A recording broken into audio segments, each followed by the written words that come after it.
Okay, so let's have him sit and then straight down. Click, release. Okay. Good job. Bring him right back again. Don't lose him. Sit. Sit. Down. Down. Good. Make sure that elbow's down next time. Try it again. Take him off. So you got to make sure both elbows are on the ground. Sit. Down. Click. Release. Okay. And we'll do one more. Good boy. Good boy. Have him sit proper. Sit. Oops. Uh-oh. Sorry. Back up. Sit. Down. Down. Release. Folks, what we're working on in this video is the down with the young dog. Now, the down can be a very difficult exercise for two types of dogs. One dog may be very shy or nervy, and being in a down puts them in a very vulnerable state. So they're not comfortable being in that position, especially when they're out of doors with many things happening. The second dog is a dog that might be just a little bit more dominant, even a young pup. And so by putting him or trying to put him in a down, he might fight it. He doesn't want to be, let's say, subservient to you. He's going to challenge it. So those are the two types of dogs from either extreme. However, what I find works is the use of food. So having his favorite treat now takes the dog's mind somewhere else. And like we did with the sit, we have the dog using our prompt, sit, and then right away we do this, down. Notice I go straight down to the actual platform. I've seen people do this, down, and what do you think happens? The dog actually crawls towards the food, and that's what we don't want. We literally want the dog just to fall into the shoulders. So he's seated, and then we're going to do this, straight down, down, and don't allow him to move your hand. Some dogs get pushy and they move it. You do that, it causes traveling where the dog moves. So you just kind of muscle up, keep your hand there with a closed fist with the food in it. As soon as the dog falls into the down position, and it may happen right away, some dogs it may not happen right away, keep it there. The moment he downs, both elbows are on the ground, mark it, good, treat, and release immediately. Now you may have some dogs, like I said, some dominant puppies, very headstrong. Wait it out. I usually give them, let's say, anywhere between 20 to 30 seconds. Yes, half a minute with my hand there. If nothing happens, we'll say, okay, bring him around. We'll wait a little bit. And when I say wait a little bit, again, I'm keeping my puppy or my dog on leash while I'm training. The leash acts like a school desk for kids. When kids are in school, they don't learn at recess time when everything is happening, where they're playing, having a good time. They're usually at their desk. So the leash acts like the desk for the dog. So you keep him there, you give him a little timeout, then you bring him back up on the platform and we repeat. And yes, it will happen, but it does require patience. But once it happens, you're going to see it's going to happen with regularity. And like I said, you're using your prompt like you saw in the last video for the sit command, where the prompt is another word for a lure, and this will help the dog into position. Down. Release. Okay. Good. Okay. Go right back into it. As soon as she releases, she repeats again. Down. Release, Okay, good boy. and then she brings them right back onto the platform because she has a total of 4 repetitions. Down. And release. Good Good boy. job. So once again, in the way of our program or for our training session, we do 2 sets of 4 repetitions. So that makes for a total of 8 repetitions. That's more than enough. So once you get your puppy up on the platform, we have him sit immediately, then we go straight down, we wait, he goes down, we mark it. Now you can have a verbal marker, good, or you can use a clicker. Once again, the marker is a cue that lets the dog know what the preferred behavior was. So once he goes down, we let him know that's the preferred behavior, we mark it, reward him, and then we release. Notice as she released, she did a little U-turn, and she got him excited, and drew him back up onto the platform and repeated the whole thing all over again. So when you release, you don't want to engage the dog's play drive too much because some puppies get way too distracted and then it's hard to get them back.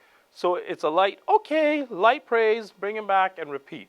Once he's finished his 4 reps, now we give him a little bit more in the way of break time, then we repeat the second set of 4.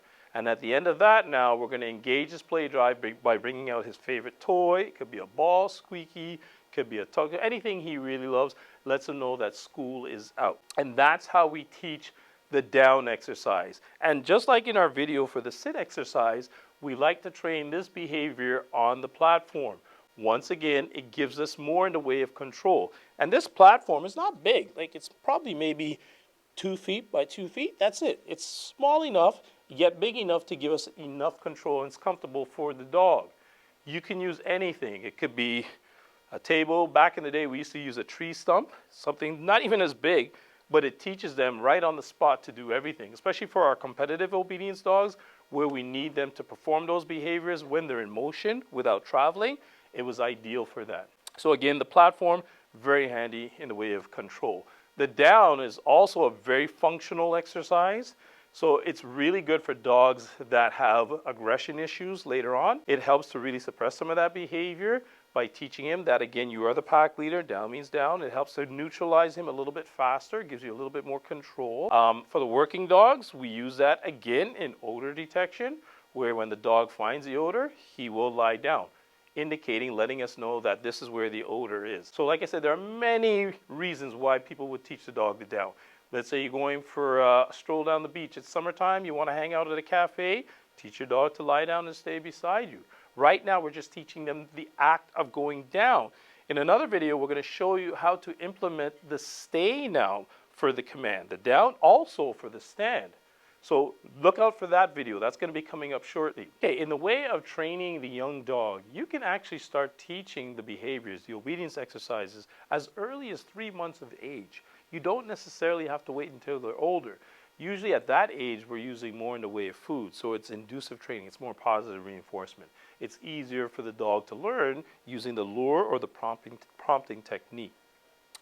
Generally speaking, however, formal obedience starts at about 6 months of age. And when we say 6 months of age, that's where, okay, yes, we'll establish the behaviors using our prompt or our food reward, but then we're slowly going to start incorporating distraction. Now, when you are training your dog at home, it is essential that you train in a non-distracted area where there's no people, other dogs, anything that would cause your dog to lose focus. So at home, when I'm working with a new dog, it might be in a small room like the laundry room, sometimes even the bathroom.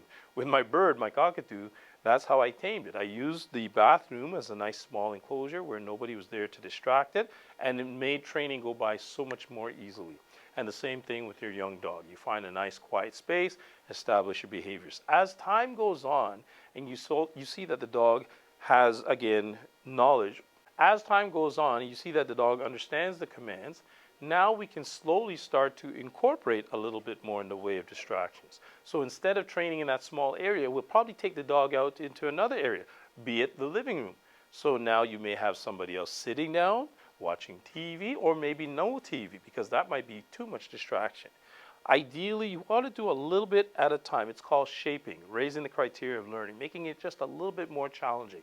If you do a little bit at a time, it pays off in big dividends, as opposed to jumping the gun and then you're fighting with the dog to try and get it to respond to the behaviors. So just like I said, a little bit at a time pays off in big dividends. I hope you enjoyed the video, guys. If you did, please don't forget to give us a thumbs up.